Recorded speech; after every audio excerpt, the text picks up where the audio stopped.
2025, and people still think their Wi-Fi's unhackable. Spoiler, it's not. Old tricks are dead, but the cat-and-mouse game between hackers and security never stops. I'll show you what works, what's patched, and how attackers adapt, strictly educational, so don't break the law. Wi-Fi security's evolved, WEP's useless, WPA2's common but weak to brute force and deauth attacks, and WPA3 fixes that but isn't everywhere yet. Most networks? Still WPA2, still vulnerable. You'll need a monitor mode adapter like Alfa AWS036ACH, Kali Linux, and tools like aircrack-ng, MDK4, BetterCap, and Hashcat.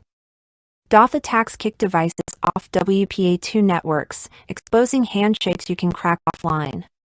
Evil twins, fake APs, trick users into handing over passwords.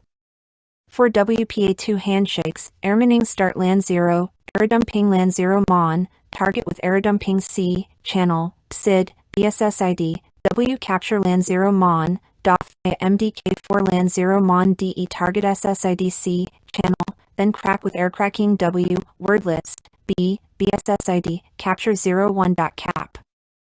Evil twin? Airbasing E free Wi-Fi C6 LAN 0 MON, then phish with BetterCap.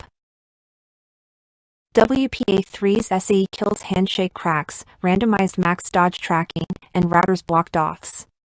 Hackers pivot to phishing, rogue APs and fake logins beat encryption every time.